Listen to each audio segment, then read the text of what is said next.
I let my twin marry my fiancé. The lie lasted 10 years. Here's why I did it. 10 years of marriage. A decade of shared memories, whispered secrets, and 2 beautiful children. From the outside, my sister Lila was living my perfect life with my husband, Mark. The anniversary party was a testament to this illusion, a grand celebration of a love story built on a catastrophic lie. I watched from the shadows, a ghost at a feast meant for me. No one knew that the woman smiling in all the photographs, the matriarch of this happy family, was an imposter. This story isn't about a simple mistake or a youthful prank gone wrong. It's about a decade-long deception that stole my identity, my future, and the man I was supposed to marry. The implications of this truth are devastating, affecting not just the 3 of us, but innocent children and a family that believed they were celebrating a genuine union. Understanding how such a profound betrayal could remain hidden in plain sight is central to grasping the full scope of this narrative. Over the course of this account, I will detail the events leading up to the wedding, the moment the switch occurred, and the 10 years I spent silenced while my twin sister inhabited my existence. First, I will lay bare the emotional and psychological toll this has taken, as well as the recent events that finally brought this intricate deception crashing down. This is not a tale of fantasy. It is a raw and honest recollection of my lived experience. I am the only person who can tell this story, because I am the one who was erased.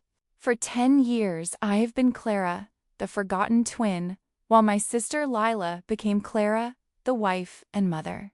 My credentials are the scars I carry and the memories that were stolen from me. I have no professional title to offer, only the unshakable authority of someone whose entire life was usurped by the person she should have trusted most in the world. To fully comprehend how a husband could fail to recognize his own wife for an entire decade, you must first understand the unique and complex bond that exists between identical twins.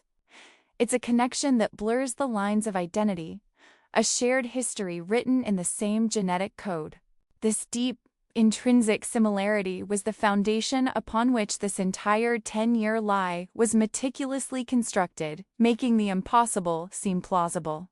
For 10 years, Lila played the role of Clara with unnerving perfection. She remembered our inside jokes, our childhood memories, and even the specific way I used to hold Mark's hand. She navigated family holidays, birthdays, and anniversaries without a single misstep. Their home was a gallery of happiness, filled with photos of a smiling couple and their 2 children, a boy named Samuel and a girl named Emily. To the world, they were the portrait of a perfect marriage, a testament to enduring love. The relevance of this facade is crucial, as it highlights the depth of the deception. It wasn't a temporary arrangement. It was a complete and total replacement. Lila didn't just borrow my life. She meticulously rebuilt it as her own, brick by brick, memory by memory. She attended parent-teacher conferences, nursed sick children, and comforted Mark after his father passed away. Every intimate moment that should have been mine became another layer in her fabricated reality. This carefully constructed world was built on my absence, while she was creating new memories with my husband and raising children who should have been mine. I was living a life in exile, trapped by circumstances I couldn't control. Her happiness was directly proportional to my silence and my suffering. The illusion required not just her performance, but my complete erasure from the narrative of our family, a fact that haunted my every waking moment for 3,652 days.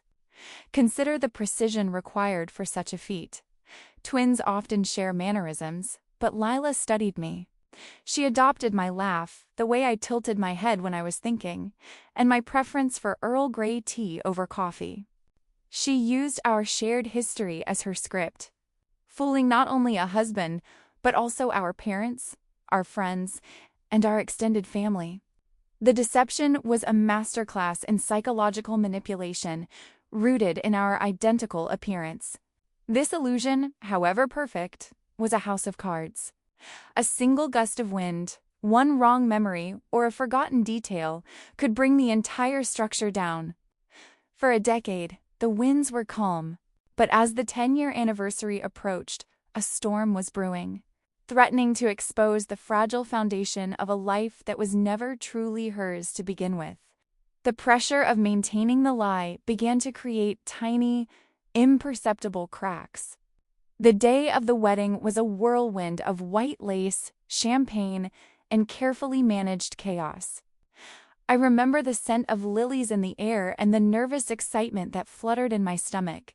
Mark and I had waited for this day for years, and it felt surreal, like the final scene of a perfect movie. But beneath the surface of joy, a current of anxiety was pulling at me, something I couldn't quite name, but felt with a chilling certainty. Lila was my maid of honor, my mirror image in a flowing lavender dress. She was unusually attentive that morning, constantly fussing over my makeup, my hair, and bringing me glasses of water. I chalked it up to sisterly concern, but in retrospect, her actions were laced with a strange, almost clinical focus. She seemed less like a participant in the joy and more like a technician calibrating a delicate instrument for a critical performance. I began to feel unwell a few hours before the ceremony. A wave of dizziness washed over me, followed by a throbbing headache that made the room spin. I dismissed it as pre-wedding jitters, a common ailment for any bride. Lila insisted I lie down for a few minutes, promising to wake me in time. She handed me one last glass of water with some aspirin, her expression one of deep, unreadable concern. That's the last clear memory I have of my own wedding day. The different perspectives on this moment are stark. For our family and the guests, the day proceeded without a hitch. The bride was beautiful, if a bit reserved. The groom was ecstatic. The ceremony was touching. For me, however, those hours are a black hole, a void of lost time. My experience was one of sudden illness and a deep, unnatural sleep, while for everyone else, it was a day of celebration, completely oblivious to the switch that was about to take place. That glass of water, which I believed was an act of kindness, was the key that unlocked the door to her deception. It was the tool that incapacitated me, rendering me helpless while my own sister prepared to walk down the aisle and marry the man I loved. My physical vulnerability in that moment was the single most important element that allowed her to initiate a plan I never could have imagined in my wildest nightmares. When I woke up, the world was tilted on its axis. The light filtering through the window was wrong. The scent in the air was unfamiliar, and the silence was heavy and absolute. I was no longer in the bridal suite of the hotel. I was in a small, sterile room I didn't recognize. My wedding dress was gone, replaced by simple cotton pajamas. Panic seized me, cold and sharp, as I tried to piece together the fractured memories of the day. Lila was sitting in a chair in the corner, watching me with an unnerving calm. When I asked what happened, where Mark was, she explained it simply, as if discussing the weather. She told me I had suffered a severe panic attack, that I had refused to go through with the wedding. She had stepped in, she said, to save me from embarrassment and to save Mark from heartbreak. She had taken my place at the altar. I accused her of lying, of orchestrating this whole nightmare, but I was weak and disoriented. She calmly presented her version of events, a twisted narrative where she was the hero. She claimed I had been secretly miserable, that I was too afraid to call it off, and that she had done what I was too weak to do myself. It was a masterful act of gaslighting designed to make me question my own sanity and my memory of the events. Imagine a perfect mirror. For most of our lives, Lila and I were reflections of each other. This physical indistinguishability was her greatest weapon. She could slip into my life, and who would question it? My voice was her voice. My face was her face. To an unsuspecting groom waiting at the altar, the difference would be non-existent. She didn't just look the part. She was asterisk the part, down to the last cell. My initial protests were met with a chilling threat, a promise of what would happen if I tried to expose her. She had thought of everything, creating a story of my breakdown that our family would surely believe, given my history with anxiety. I was trapped, not by physical force, but by the insidious power of her lie. The foundation for my 10 years of silence was laid in that sterile room, built on fear and disbelief. The days that followed were a blur of confusion and despair. Lila had moved me to a small apartment several states away, establishing a new identity for me. I was Jane, a distant cousin recovering from a difficult period. She controlled all communication, screening my calls and reading my letters. She assured our family that I needed space, that I was unstable and contact would only make things worse. Her careful manipulation isolated me completely. For 10 years, I lived under the weight of her secret. My life became a small, quiet affair, punctuated by Lila's periodic visits to ensure my compliance. She would bring photos of the children, Samuel and Emily, telling me stories of their lives. Each photo was a knife twisting in my heart. They were my niece and nephew, yet they were the children I should have been raising. I loved them and resented them in a way that nearly broke me. The silence was not just a product of threats, it was a complex web of emotional manipulation. Lila convinced me that revealing the truth would destroy the children, that it would shatter Mark's life and bring shame upon our entire family. She framed my silence as a noble sacrifice, the ultimate act of love for the very people she had stolen from me. I was a prisoner, and my prison was built from guilt and a twisted sense of duty. This situation can be compared to being a ghost in your own life. You can see everything, hear everything, but you cannot interact. You are invisible. I watched my parents grow older through photographs. I saw my best friend's wedding on social media.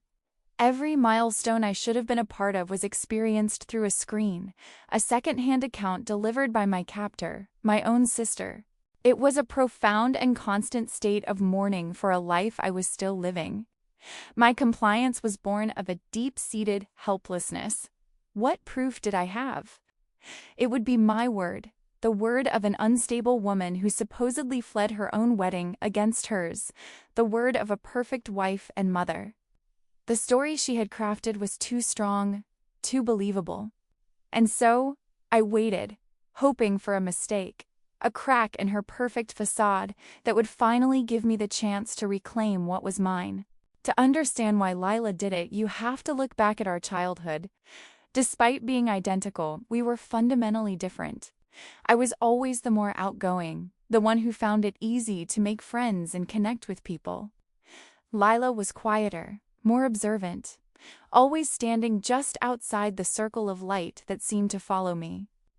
I never realized that she saw it not as my light, but as her shadow, a place she was desperate to escape. Her jealousy was a quiet, slow-burning fire that I was completely oblivious to. She envied my relationship with Mark, the effortless way we fell in love. In her mind, I had everything she ever wanted, and I had gotten it without even trying. She didn't see my struggles or my insecurities. She only saw the life she coveted. Her desire to have it for herself grew from a wistful dream into a meticulous, all-consuming plan. From her perspective, this wasn't just a theft. It was a correction. She believed she would be a better wife to Mark, a more devoted mother. She saw my pre-wedding anxiety not as normal jitters, but as proof that I was unworthy of the happiness that lay before me. In her twisted logic, she wasn't destroying my life. She was stepping into a role she felt she was more suited for, a role she deserved more than I did. This is a classic case of identity envy, intensified by the unique nature of being an identical twin. The lines were already blurred. We shared a face, a voice, a history. To her, taking the final step and taking my future seemed like a small leap. It was the ultimate manifestation of wanting to be someone else, made terrifyingly possible by a biological fluke that made us perfect copies of one another. This context doesn't excuse her actions, but it does provide a framework for understanding them. Her betrayal wasn't born from a single moment of spontaneous evil, but from years of silent resentment and a deeply fractured sense of self. She saw my life as a costume she could simply put on, never considering the person she would be suffocating underneath it. Her motivation was as complex as it was cruel. The question I've been asked more than any other is the one that haunted me for years. How could Mark not know? How could a man sleep next to a woman for 10 years, raise children with her, and never once suspect she was not the person he married?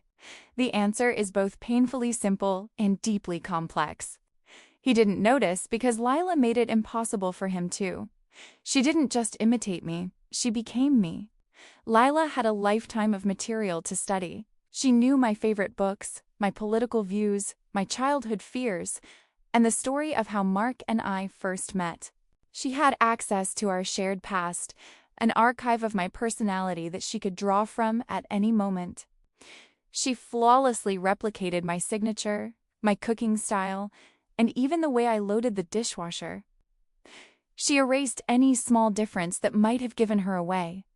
There were moments, Mark later admitted, when something felt slightly off. A turn of phrase I wouldn't use, a sudden interest in a hobby I'd long abandoned. But he always found a way to rationalize it. People change over 10 years of marriage, he told himself. She's growing, evolving. He mistook her meticulous performance for personal growth, never imagining the truth could be so monstrously unbelievable. Love, it turns out, can be a powerful blinder. Think of it like a forged masterpiece. To the casual observer, it is indistinguishable from the original. It takes a trained expert, looking for specific brushstrokes and hidden inconsistencies, to spot the fake. Mark was not an expert looking for a forgery. He was a husband in love with what he believed to be the genuine article. He had no reason to scrutinize the details, because the overall picture was so utterly convincing. Ultimately, his unawareness is not an indictment of his love, but a testament to the depth of Lila's deception. She exploited his trust and his perception of who I was. He loved the woman he married, and Lila ensured that day in and day out, she was that woman. The foundation of their life together was his unwavering belief in her identity, a belief she carefully nurtured and protected for over 3,600 days. The most agonizing part of this entire decade has been the children, Samuel and Emily. They are the innocent victims in a drama they never knew existed. They grew up believing Lila was their mother, loving her with the pure, unconditional devotion that only a child can have. She was the one who kissed their scraped knees, read them bedtime stories, and tucked them in at night. In every way that mattered to them, she was their mom. My feelings for them are a tangled knot of love, grief, and a profound sense of loss.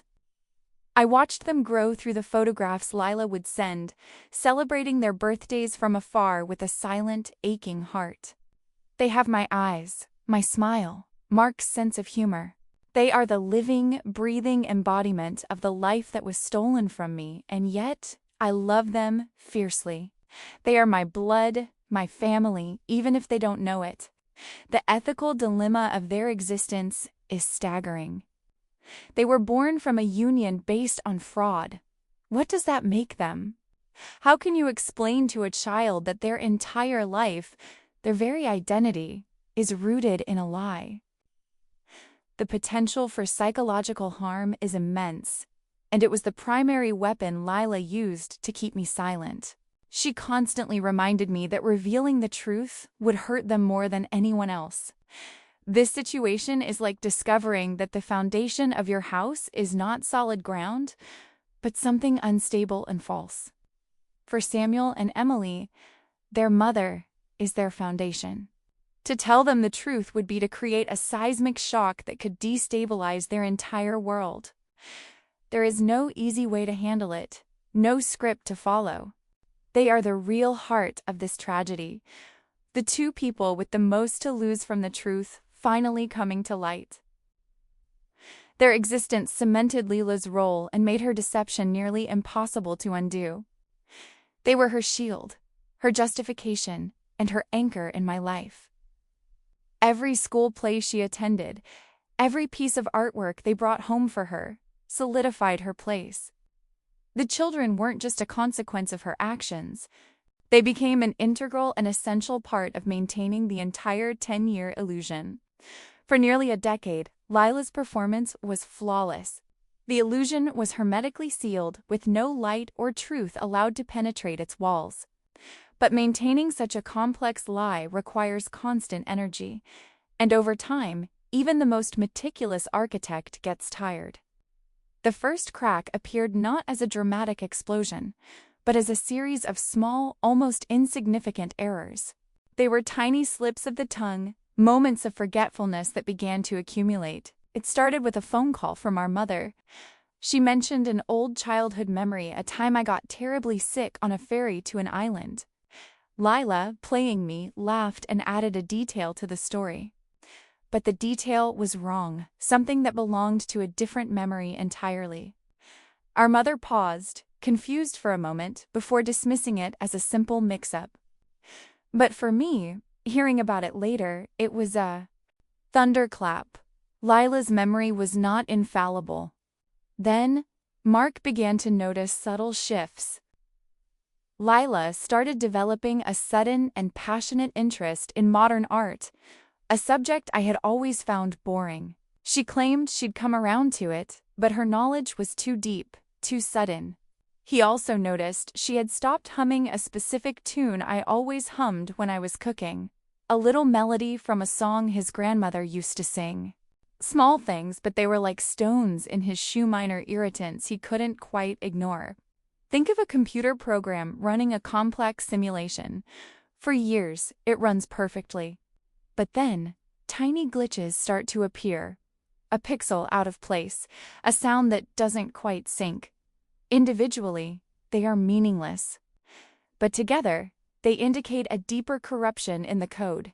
Leela's performance was that simulation, and after 10 years, the code was beginning to decay under the strain of constant vigilance and the passage of time. These inconsistencies, though minor, were the beginning of the end. They created a dissonance, a quiet hum of wrongness that began to grow louder. Our mother's confusion, Mark's faint suspicions, they were the first signs that the wall of deception was not as impenetrable as it seemed. The pressure was building from within, and it was only a matter of time before a significant event would provide the force necessary to shatter it completely. The 10th anniversary party was the event that finally brought everything to a head. It was a lavish affair, a celebration of a decade of supposed marital bliss. Mark decided to surprise me with a deeply personal gift. He had found and restored a small antique wooden box, a replica of one I had lost as a child. It was a treasured possession, and inside it he had placed a new charm for a bracelet he had given me on our first date. He presented it to her in front of everyone, his eyes shining with love and nostalgia. He told the story of the original box, how I had cried for a week when I lost it on a family trip. Lila smiled, a perfect picture of a touched and emotional wife. She opened the box, thanked him profusely, and commented on how she thought she would never see it again. Her performance was, as always, impeccable. But she made one critical mistake. The mistake was what she said next. She reminisced about losing the box at our grandparents' lake house. But I hadn't lost it there.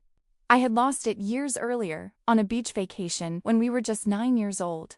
It was a detail only I would know, a memory seared into my mind because of how upset I had been. Our cousin, who was at the party, overheard her and later mentioned to Mark, "That's funny, I thought Clara lost that box at the beach." This small comment was the key that turned the lock.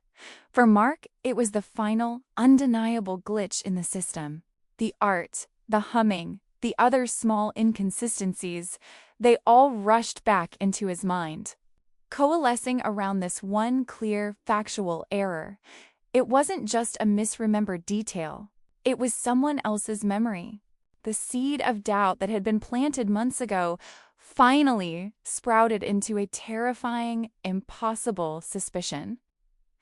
That evening, after the guests had left, Mark confronted her.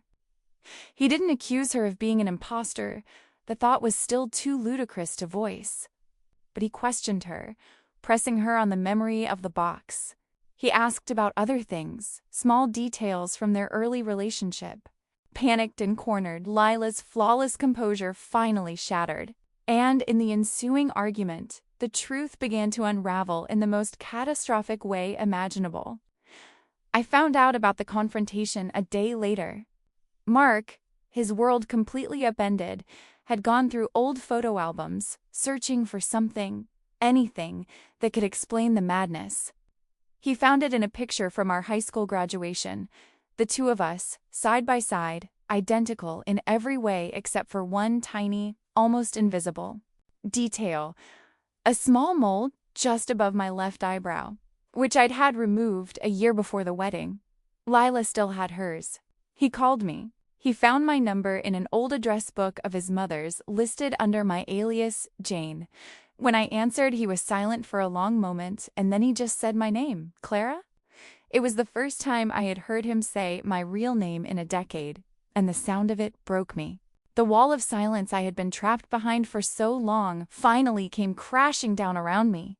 The confrontation between me and Lila was inevitable. I flew back home the next day. Seeing her for the first time in years was like looking into a distorted mirror. She wore my clothes, my hairstyle, and the wedding ring that should have been on my finger. But her eyes were different. The calm, confident facade she had maintained for a decade had crumbled, replaced by a raw, desperate fear. She knew the game was over. Our conversation was not a shouting match.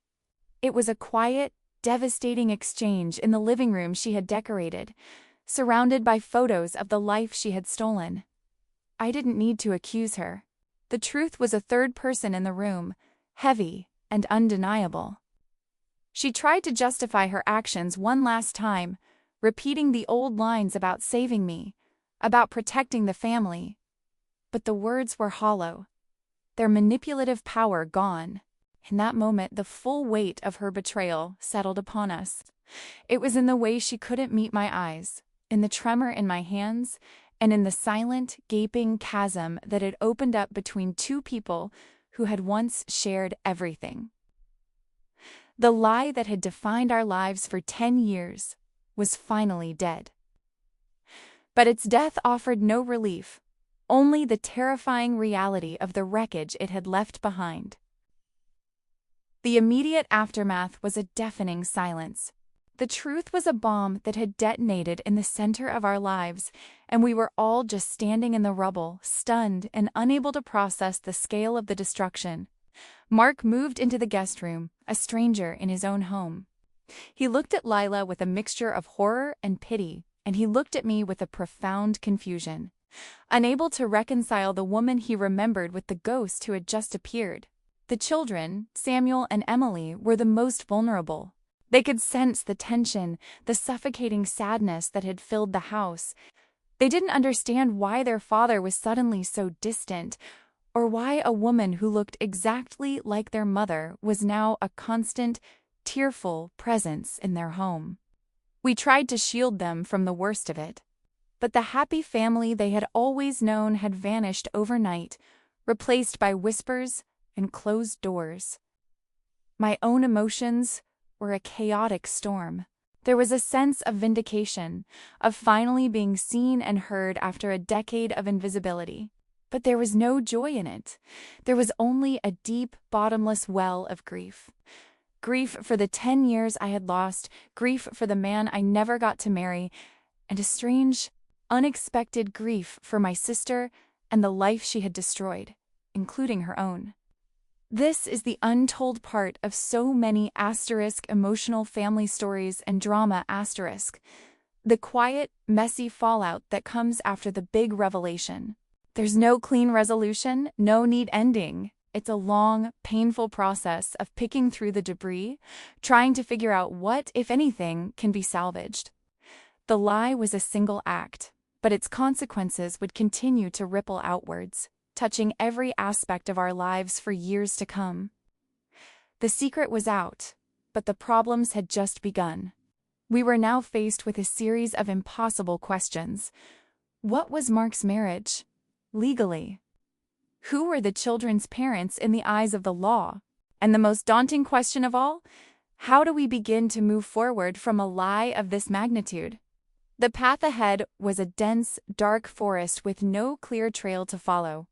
The truth was heavier than the lie had ever been. The lie, at least, had a structure, a set of rules we all subconsciously followed. The truth was just chaos. Our family had to be told, and their reactions ranged from stunned disbelief to furious anger. My parents in particular were devastated, caught between the daughter who was betrayed and the daughter who had committed the betrayal. Their grief was a tangible thing, filling every room they entered. Mark was adrift. His entire adult life, his identity as a husband and a father, had been predicated on a false reality. He struggled to understand who he was married to, and more importantly, who he had been in love with for the past decade. Was it Lila's personality he loved, or was he simply in love with the idea of me, a phantom she had expertly channeled? He was mourning a marriage that had, in a sense, never existed at all. For me, stepping back into my old life was impossible. It was a life that had moved on without me, occupied by another person. My friends had a decade of memories with Lila, not me. The home I was supposed to share with Mark felt like a museum of a life I never lived. I was a stranger in my own story. The air in the living room turned crystalline, fragile enough to shatter with a single word. Liam's face, which I had known and loved for half my life, was a canvas of disbelief and horror. He looked from me to Alara, his eyes wide, searching for the familiar reflection of his wife, but finding two distorted images instead. The silence was a physical weight, pressing down on us, suffocating the decade of carefully constructed reality that had just been demolished in a single, devastating sentence. He finally spoke, his voice a ragged whisper that barely carried across the room. "Is this a joke? Clara, what are you talking about?" He looked at Alara, pleading with his eyes for her to deny it, to laugh it off as one of our cruel childhood pranks. But her face was ashen, her composure finally crumbling. The queen who had reigned over my life, my throne, was finally dethroned, and she had no words to defend her stolen kingdom. Alara's silence was his answer. The realization dawned on Liam's face not like a sunrise, but like the slow, terrifying crawl of a shadow.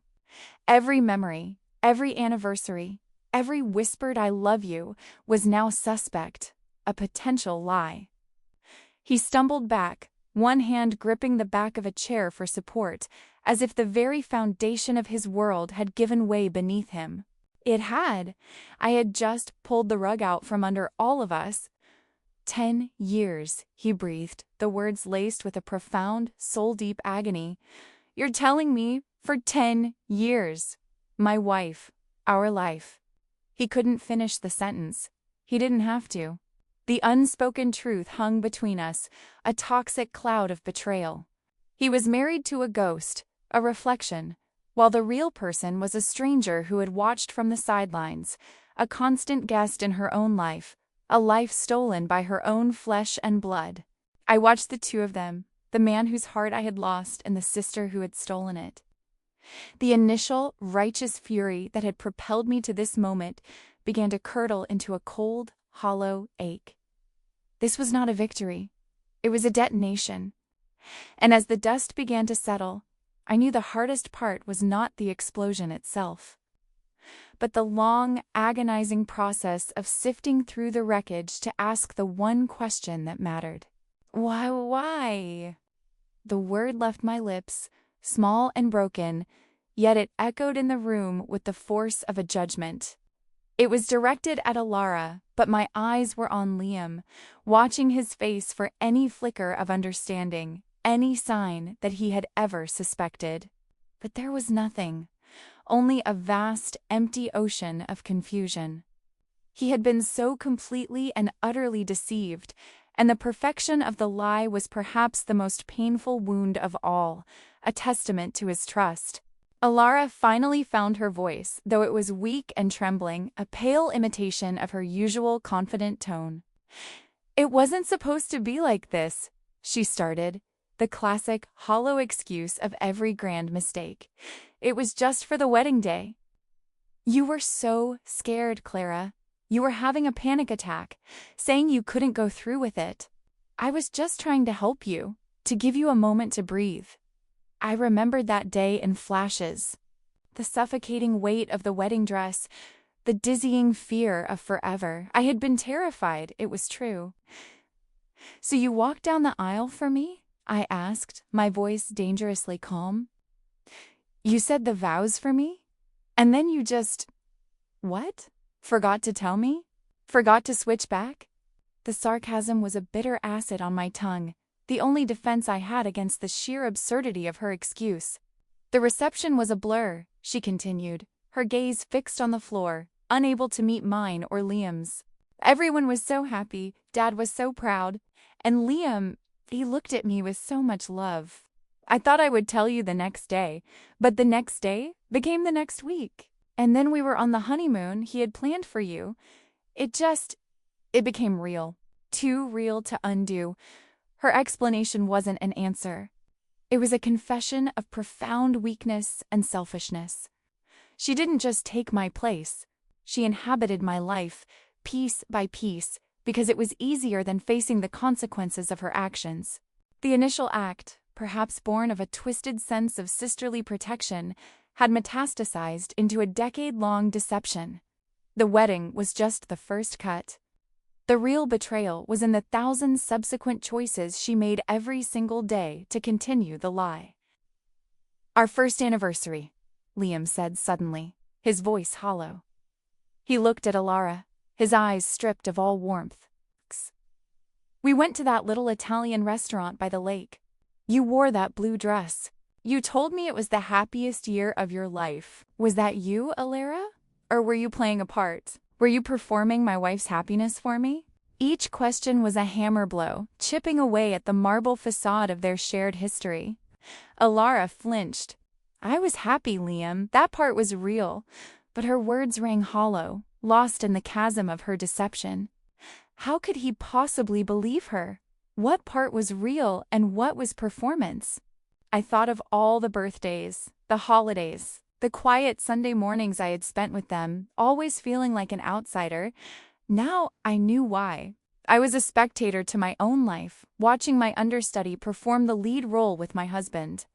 I brought up the trip to Paris, the one Liam had planned as a surprise for our 5th anniversary. I had helped him pick the hotel, believing I was helping my sister and brother-in-law. "Remember how you called me from the top of the Eiffel Tower?" I asked, my voice tight. "You told me you wished I was there to see it. Were you mocking me, Alara?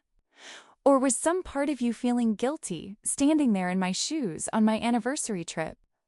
The lie was insidious, contaminating everything it had touched.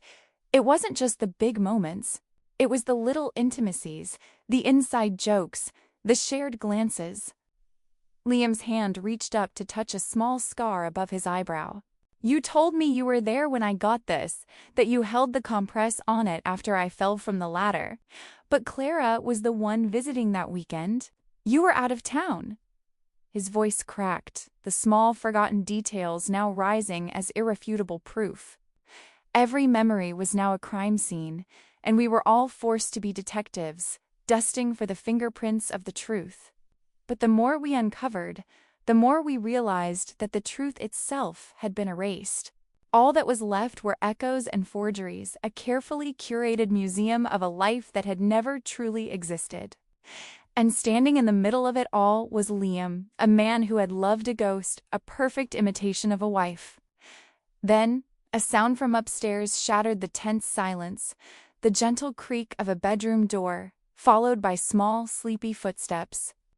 My 8-year-old nephew Leo appeared at the top of the stairs, rubbing his eyes. "Mommy? Daddy? What's all the yelling about?" His small voice, so innocent and unaware, was a gut punch to everyone in the room. He was the living, breathing consequence of this decade-long lie. His sister Maya was still asleep in her room. Liam's face, which had been a mask of fury and betrayal, instantly softened with a pain that was somehow even deeper. He looked at Alara, and for the first time, a new kind of horror entered his eyes. These children, his children, were products of this monumental deception. He had created a family with a woman who was, in essence, a stranger, an imposter who had stolen her sister's identity. The betrayal was no longer just about him and me. It was about them. Ilara rushed to the bottom of the stairs, forcing a bright, unnatural smile. "It's nothing, sweetie. Mommy and Daddy were just having a grown-up talk. Go back to bed." But Leo was a perceptive child. His eyes darted from his mother's strained face to his father's devastated one, then to me, the aunt who was suddenly the epicenter of this earthquake. He knew something was terribly wrong. His world was tilting on its axis, and he didn't even know why. The very concept of their family was a fraud. They called Alara Mom. She had kissed their scraped knees, read them bedtime stories, and tucked them in at night. But their biological aunt, me, was the woman their father had intended to build this life with. This truth was a bomb, one that could irrevocably damage these innocent children. How could you ever explain to a child that the woman they called mother had lied to their father since before they were even born? The weight of this new dimension pressed down on me. My personal quest for truth and justice suddenly felt selfish and reckless. Leo and Maya were the hostages in this war between their parents and me. Revealing the truth had seemed like the only path forward, but now I saw that the path was littered with the potential for immense collateral damage. They were the most important part of this equation, and their well-being rested on the impossible choices we now had to make. After Alara coaxed a confused Leo back to bed, the focus shifted from our shattered triangle to the wider web of deceit. "Who else knows?" Liam demanded, his voice low and dangerous. Our parents? Did they know? Were they in on this from the beginning? The idea that his own in-laws could have been complicit in such a betrayal seemed to break something new inside him. He was looking at a conspiracy that potentially spanned our entire family. "No, of course not," Alara said, shaking her head vehemently. "No one knows, only me. I swear it." But even as she said it, I could see the doubt in Liam's eyes. How could a lie this enormous be maintained for a decade by a single person? It seemed impossible. Every family gathering, every holiday photo, every shared memory with our parents was now tainted with the possibility of their involvement, or at the very least, their willful ignorance. I thought of my mother, how she sometimes mixed our names up but always seemed to have a different, softer way of looking at Alara. Was it just a mother's intuition, or did she sense something was amiss? And my father, who adored Liam, how could he not have noticed a change in the daughter who stood beside him at the altar? Or perhaps the similarities between us, once a source of harmless fun, had become the perfect camouflage for an unforgivable crime. The implications were staggering. If we were to reveal the truth, we wouldn't just be destroying our own small family unit. We would be forcing our parents to confront the fact that they had been lied to for 10 years. We would be making them unwitting accomplices in their daughter's deception. The shame, the anger, the sense of betrayal would ripple outwards, tearing at the fabric of our entire extended family, turning relationships into ash. This secret was a poison that had been slowly seeping into the foundations of our lives for a decade. Exposing it to the light wouldn't just neutralize it. It would cause a violent, explosive reaction. We were no longer just dealing with a personal betrayal between three people. We were standing on the edge of a cliff, facing the complete and utter collapse of everything our family had ever believed to be true. The potential for widespread devastation was immense. Liam finally slumped into a chair, the fight draining out of him, replaced by a weary, hollow resignation. He looked at Alara, not with the fire of anger anymore, but with a cold, clinical curiosity. "How did you do it?" he asked, "every day for 10 years? How did you wake up next to me, knowing you were lying? How did you raise my children under this shadow? Didn't the guilt eat you alive?" Alara sank to the floor, wrapping her arms around her knees as if to hold herself together. "At first it was constant," she whispered, her voice raw with a decade of unshed tears. "Every time you called me Clara, a part of me would die. But then the lie became the truth. I stopped feeling like I was pretending to be you. I was just me. I was Liam's wife. I was Leo and Maya's mother. The guilt was always there, but I buried it under layers of real life." She spoke of the love she developed for him, a love that was both genuine and born of a lie. She had fallen for the man she was deceiving. She described the profound, fierce love she felt for her children, a love that terrified her because she felt she didn't deserve it. These were the most emotional family stories and drama, not of fiction, but of a life she had stolen and made her own. Her confession was a complex tapestry of selfishness, love, fear, and a desperate desire to belong. "I watched you, Clara," she said, finally looking at me, her eyes pleading for some kind of understanding. "I saw you building your career, traveling the world. You seemed so happy, so free. I convinced myself that I hadn't taken anything from you, that I had taken a life you never even wanted. It was a story I told myself so I could sleep at night. A lie I built on top of the first one to keep the whole thing from collapsing." Her perspective didn't excuse her actions, not by a long shot. But for the first time, I saw her not as a monster, but as a deeply flawed and frightened person. She had stepped into my shoes for a day and found that they fit her better than her own. She had built a life, a real, tangible life, filled with real love and real joy, all on a foundation of quicksand. And now, she was finally sinking. Liam was silent for a long time, processing Alara's painful confession. The anger in the room had dissipated, leaving behind the thick, heavy atmosphere of grief. He was mourning a marriage that had never existed, grieving for a wife he had never truly known. He had spent a decade loving a woman who was a composite sketch, my face, my name, but Alara's presence, her actions, and her heart. Who was he supposed to be angry with? The ghost he thought he married, or the real woman who had deceived him? What do we do now? Liam's question wasn't directed at Alara or me, but at the empty space between us. It was the cry of a man lost at sea, with no land in sight. His entire reality had been redefined.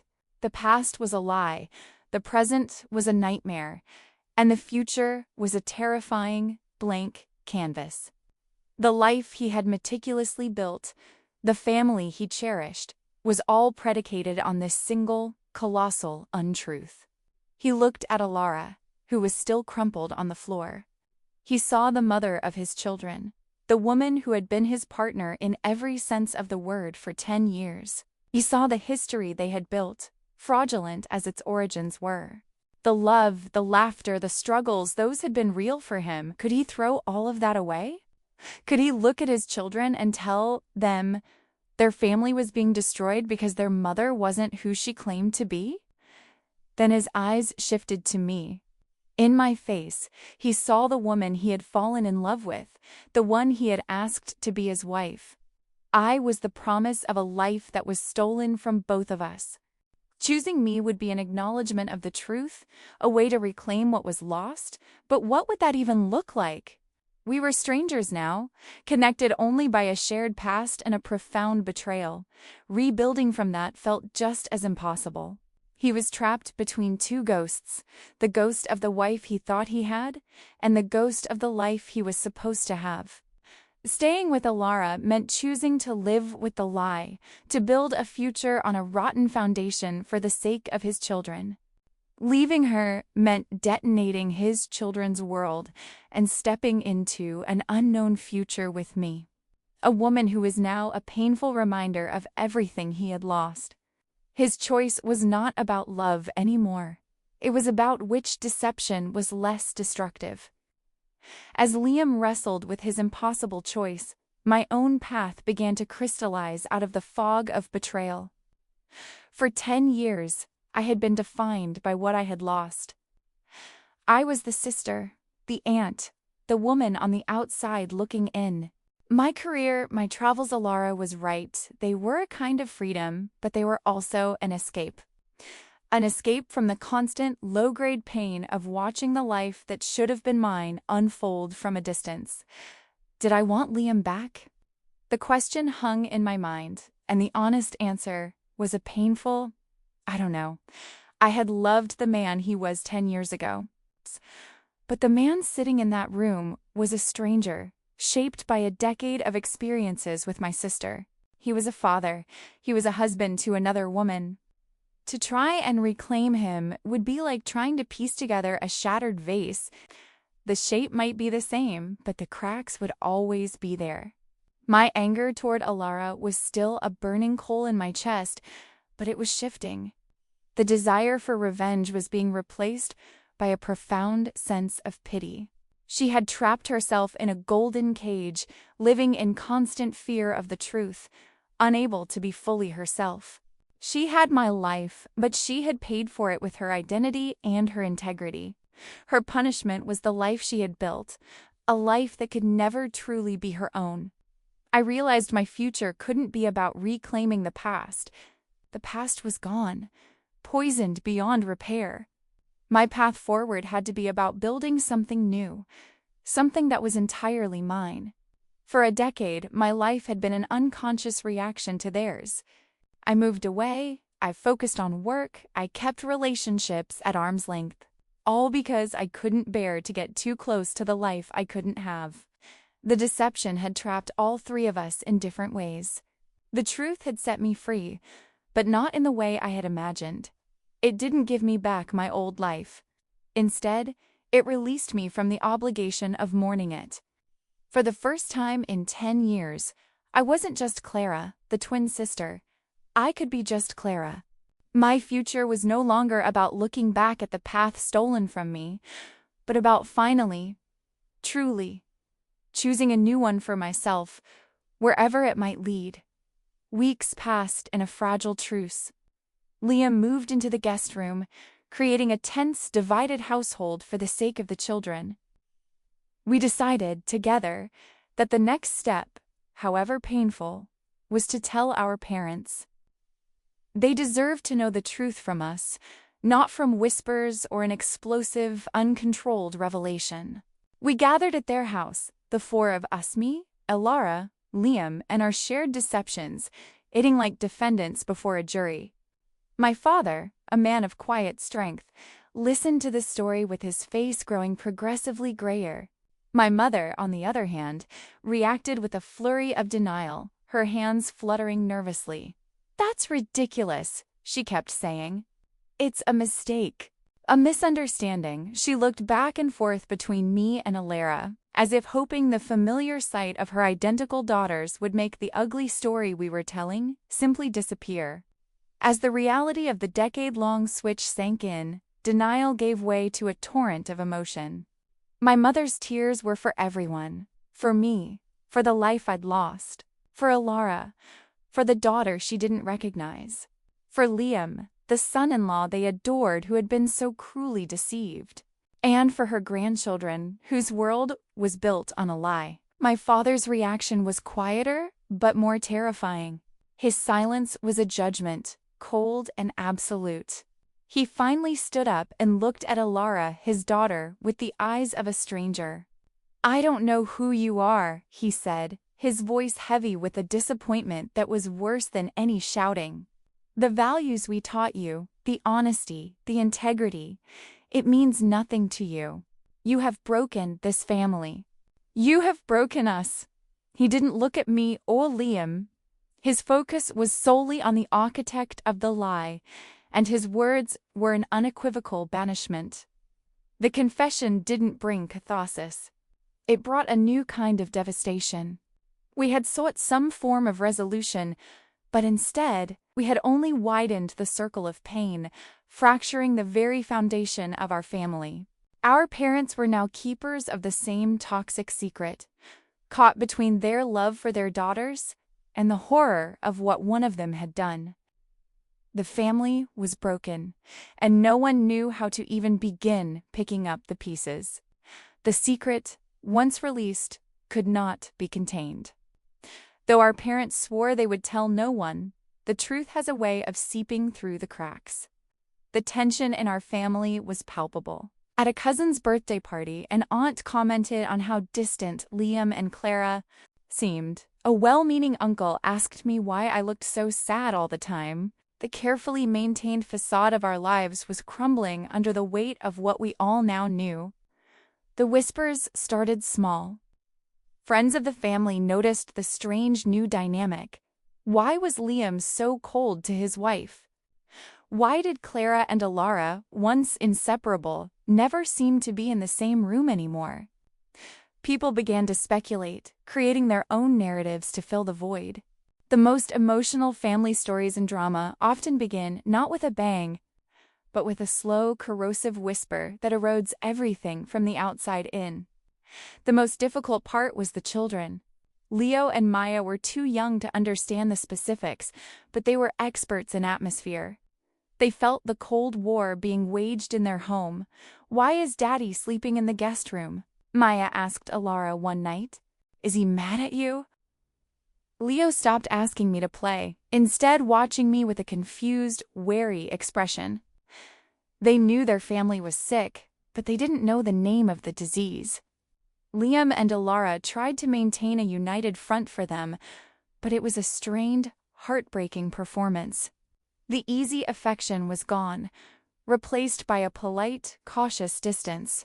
They were co-parents, business partners in the project of raising their children, but the love that had once been the bedrock of their home was gone. The house felt haunted, filled with the ghosts of happy memories that were now revealed to be lies. The unraveling was slow and agonizing. It wasn't a single event, but a death by 1,000 cuts. A friend's awkward question, a child's innocent observation, a pained look from my mother across a dinner table. Each one was a reminder that the lie had not just impacted the three of us. It had sent shockwaves through our entire community, and the life they had all known was slowly, but surely, turning to dust. 6 months later, the storm had passed, leaving behind a landscape of wreckage. Liam and Alara had officially separated. He moved into a small apartment nearby to remain close to the children, and they began the difficult process of navigating a co-parenting relationship built on the ashes of their marriage.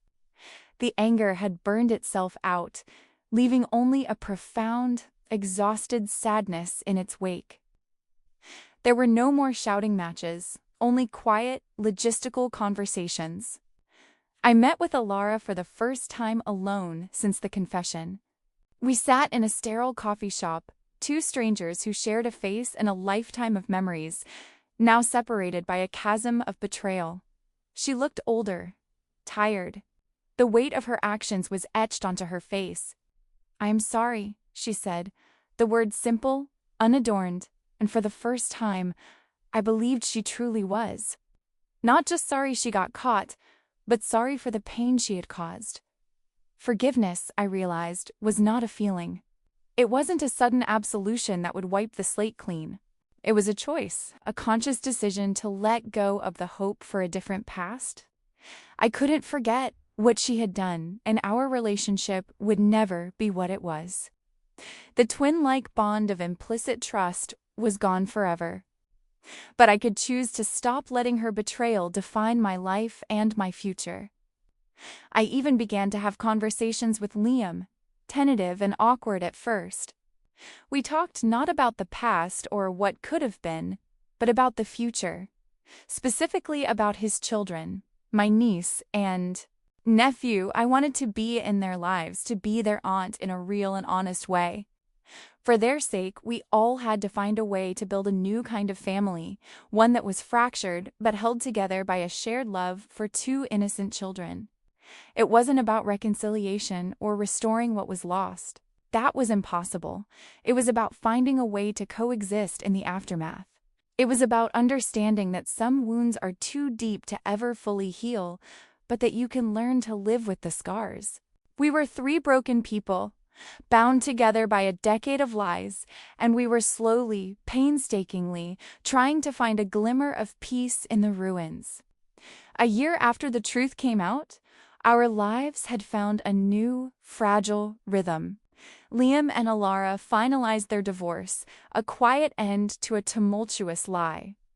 He was an incredible father, dedicated to giving Leo and Maya a sense of stability in a world that had been turned upside down. He and I never rekindled what we'd lost. The past was too heavy a burden for any new beginning.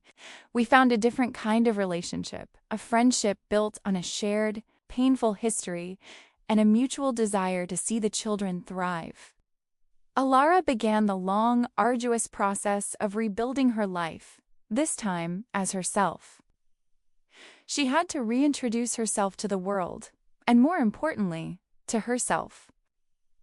She carried the weight of her mistakes, but she was no longer hiding. In a strange way, the destruction of her false life had given her a chance to build a real one, however difficult. Our relationship remained distant, a bond of blood rather than friendship, marked by a quiet, permanent sorrow. I moved to a new city, not as an escape, but as a deliberate choice. I needed a place with no ghosts, no memories of a life that wasn't mine. I started dating again, cautiously at first, learning to trust not only others, but myself and my own judgment. My life was finally my own story, not a footnote in someone else's. The pain of the betrayal had left its mark, but it no longer defined me. It was a part of my history, not the entirety of my identity. The children are the true center of our strange, broken, and resilient family. They know their parents don't live together anymore. They know their Aunt Clara plays a special role in their lives. The full, complicated truth will be a conversation for when they are much older. For now, they are surrounded by three adults who, despite the immense pain between them, love them unconditionally. They are the best part of a terrible story. There was no storybook ending, no neat resolution where everything was fixed. Life is messier than that. The great drama of our family ended not with a grand finale, but with a quiet acceptance of a new reality. We are a collection of broken pieces, but we are learning to live, to heal, and to find our own separate paths forward, walking into the light of a different and finally honest dawn.